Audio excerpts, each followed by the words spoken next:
Is there a shot here? Yeah, the jump shot. No, you can clip the one here and try and miss the green 6, bringing the cue ball down into a safe area. Bit thicker than he would have liked. Perhaps not. Sorry about that, Efren. Well, slap your knees, Steve Davis. Sorry. Questioning the maestro. Apologies. I'll blame the fact I couldn't see the whole table from that angle. Marvellous shot there from Efren Reyes, flirting a little bit with that corner pocket. Once again, asking the question to Bustamante, get your break, get your jump cue out. We have a lot of interest in this match around the world.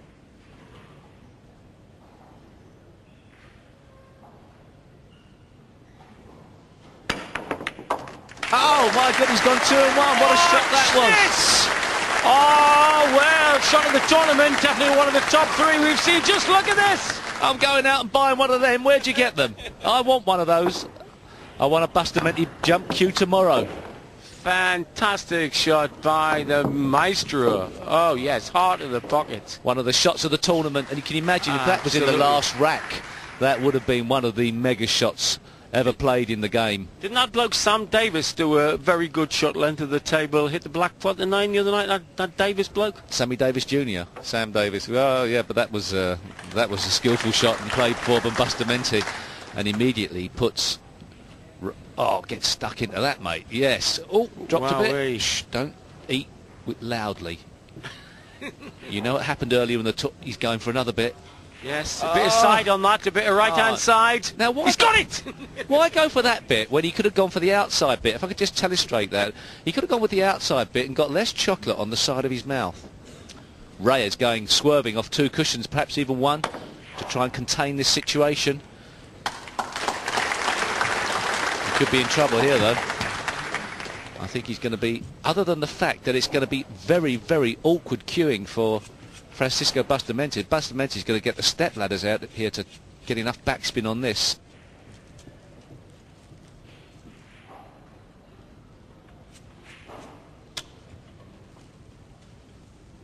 Oh, he can just get by it without having to jack his cue up in the air. He's going to be rammed up behind this 7 ball and the 8. Race to 11, I'll remind you. And this could be very, very tight in the later stages. 2 choices for Reyes. The 2 cushion escape round the back of the 9, or the 1 cushion escape.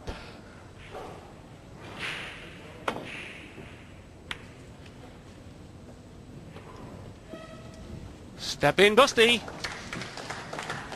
Yes, but not as easy to step in as you would initially think.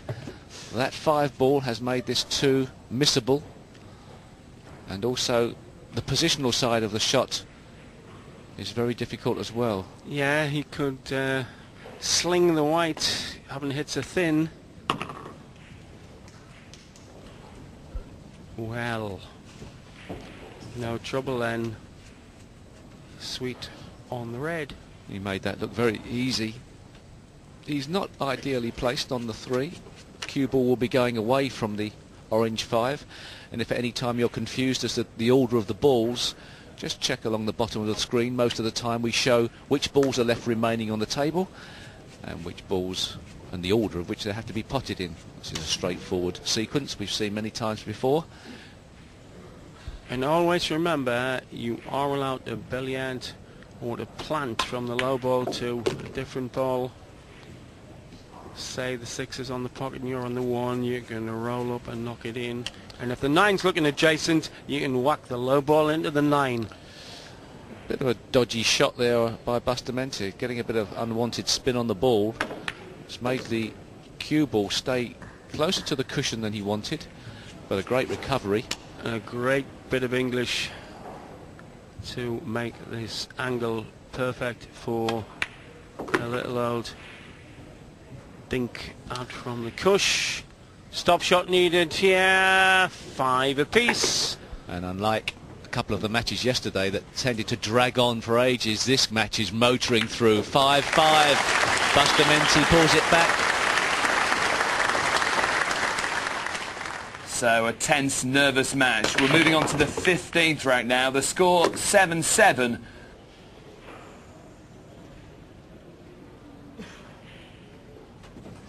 Reyes frustrated with the break. Not as much leg kick there.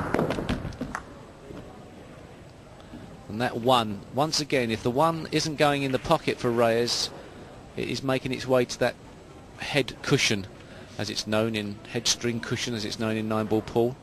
The bottom of the table for snooker players, the top of the table apparently for pool players.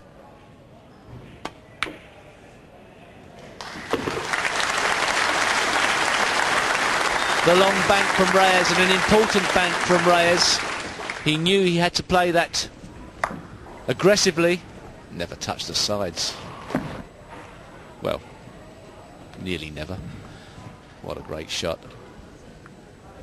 Sometimes a shot like that can turn the match.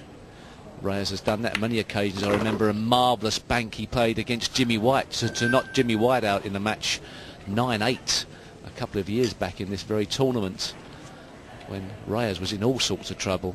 He produced the bank, and looking like 8-7 to Reyes.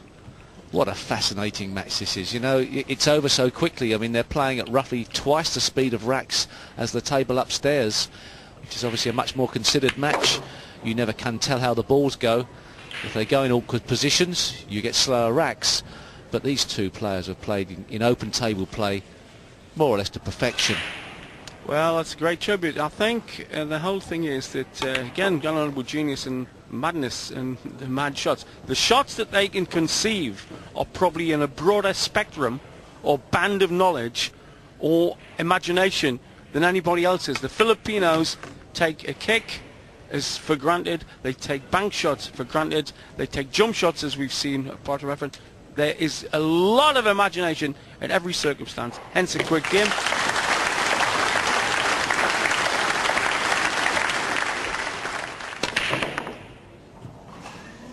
Oh, what an unlucky break.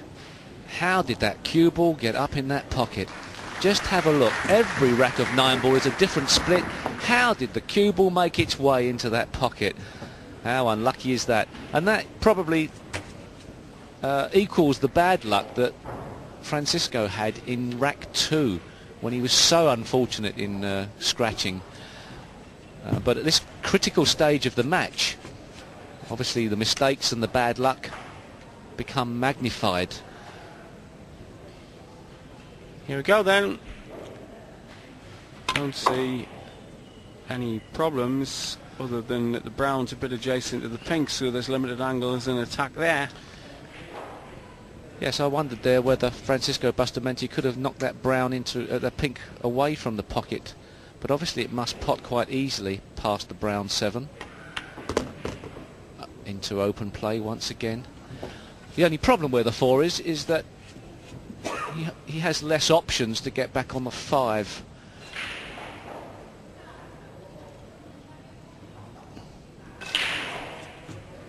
Can he develop the situation with the cue ball here? Well, he can definitely make the 4, but it's what he can... I think he's obviously going to be cannoning into the 7. He may play a draw shot, try and bump the 7 out of the way and put some right-hand spin on the cue ball. The only thing that would ruin that would be some sort of line-up of the 7 on the 5. He got round the back of it. No need to get any closer to the 5 than that. Confident play by Bustamante at a time when confidence is needed. It's around this time in the match that the nerves start to increase. Just didn't like the bridging position of his hand there. He's awkwardly placed on the cushion. Very strong bridge though, strong finger.